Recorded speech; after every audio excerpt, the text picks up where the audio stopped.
गुरुदेव। नमस्कार। मैं रमेश चंदेल, पूर्व सेवक, नगर सेवक। आज हाथीपोल चौराहे से प्रातः गुजर रहा था, लगभग 8:30 बजे के आसपास। तो मैंने देखा, मेरी अचानक से नज़र गिरी कि दो सफाई कर्मचारी, केवल दो सफाई कर्मचारी, जो नवनिर्मित नाला है तांगा के चौक के पास में और हाथीपोल चौकी के पास, तो दो मजदूर काम कर रहे थे। एक ऊपर से खड़ा हुआ अपना औजार चला रहा था, एक अंदर उतरा हुआ था। मैं तुरंत गाड़ी साइड में करके खड़ा हुआ और जाकर के देखा तो उन्होंने ढेर सारा, जो ये ढेर आप देख रहे हैं, इसमें कई सारे पानी की प्लास्टिक की बोतलें, प्लास्टिक की थैलियाँ और कपड़े लत्ते और कुछ भी सामान, बहुत कुछ ऐसा था जिसका मैं बयान कर नहीं पा रहा हूँ। और मुँह इसलिए नहीं कर पा रहा हूँ कि मुझे पीड़ा हो रही है मेरे इन सफाई कर्मचारियों को देख करके, कि क्या हम उदयपुर की जनता इतनी विवेकहीन हो गई है, बुद्धिहीन हो गई है। केवल बुद्धि इन सफाई कर्मचारियों में या प्रशासन में ही है, जो यही लोग हमारे तरफ ध्यान दें। प्रशासन कर रहा है, कितना करे। आपके घर के सामने कचरे वाला आता है, कचरा लेने के लिए आता है। वो कचरे वाला नहीं है, वो आपका कचरा साफ करने के लिए आता है। वो आपका माता पिता भगवान है, क्यों माता पिता बच्चों की सेवा करते हैं, वैसे आपकी सेवा करते हैं। क्या उनको आपके घर के अंदर भी आकर सफाई करनी पड़ेगी? आप 4 कदम चल करके उस ऑटो में आप अपना कचरा नहीं डाल सकते। आप नालों और तालाबों में ले जा करके ये बोतलें फेंक रहे हैं।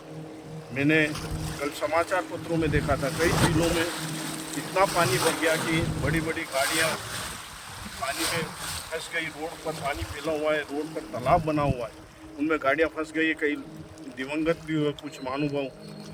तो ये सारे किस लिए हुआ?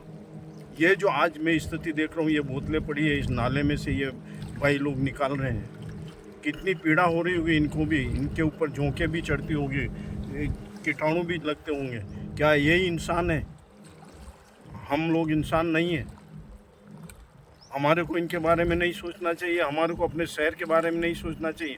रोज़ाना ये गाना चलाते हुए चलते हैं, ये प्रताप की नगरी है, इसको स्मार्ट बनाना है। क्या हम लोग ऐसे ही स्मार्ट बनाएंगे, या फिर प्रशासन की और इन सफाई कर्मचारियों की जिम्मेदारी है कि ये हमारे उदयपुर को सुंदर स्वस्थ बनाए? क्यों नहीं हम अपनी बुद्धि का, विवेक का उपयोग करके ऐसी चीज़ों को नालों में फेंकने से बचें, और जो घर के सामने ही आपके कचरा लेने के लिए आता है उसके समर्पित करें। मैंने भी कभी ऐसा जाने अनजाने में कर दिया होगा कि फूलों का पूजन का जो सामग्री मैंने कभी तालाब में डाल दी होगी या बहते हुए पानी में डाली है। वैसे अक्सर तो मैंने बहते हुए पानी में ही डाली होगी, लेकिन वो आती तालाब में ही है। तो ये भी है तो गलती है। मैं भी बुद्धिहीन हो गया था उस समय। लेकिन जब से नगर निगम ने स्थान बनाए हैं कि आपका पूजन का सामग्री वहाँ डालनी है, तब से हम उसका उपयोग कर रहे हैं। और आज इतनी सामग्री बनती नहीं है, तो नवरात्रों में आदि में बनती। लेकिन वर्तमान में जो ये स्थिति देख रहा हूँ, इस नाले की स्थिति देख रहा हूँ, तो ऐसे इन्होंने कई नाले साफ किए, 3-4 नाले साफ किए। अभी मैंने इस भाई से पूछा तो बोल रहा है कि हम करते आते हैं। इसी तरीके से सीवरेज का काम करने वाले भी सफाई कर्मचारी होते हैं, वो दिवंगत हो गए। उनके लिए कोई राजनेता नहीं गया उनको परिवार को सांत्वना देने, उनको मुआवजा देने। केवल और केवल वाल्मीकि समाज, भंगी समाज ही मुआवजे के लिए लड़ा है। भंगी समाज ने संघर्ष किया है, कोई नहीं आता। तो क्या ये इंसान नहीं है? उदयपुर की सारी जनता ही इंसान है जो ये डाले, और हम सफाई कर्मचारी इसका निदान निकालें।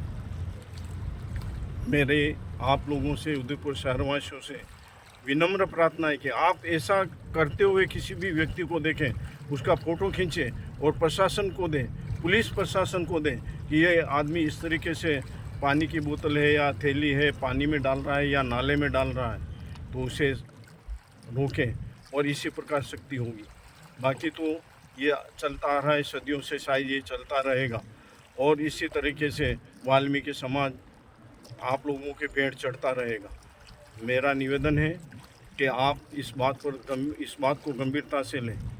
कल को अगर हाथीपोल एरिया में सड़कों पे पानी फैलेगा, पानी भरेगा, वहाँ गाड़ियाँ फंसेगी तो प्रशासन को गालियाँ देंगे, शहर के विधायकों को गालियाँ देंगे, शहर के जनप्रतिनिधियों को गालियाँ देंगे। क्या वही दोषी हैं? हम दोषी नहीं हैं। अरे सबसे पहले दोषी तो हम हैं जो ऐसी स्थिति पैदा कर रहे हैं। अगर नाला साफ रहेगा, नाले में इस प्रकार की वस्तुएं नहीं जाएगी, पानी की बोतलें नहीं जाएगी, जो गलती ही नहीं है, जो वो नालों को जाम करती है, तो वो अगर नाले जाम नहीं होंगे तो ऐसी स्थिति नहीं आएगी।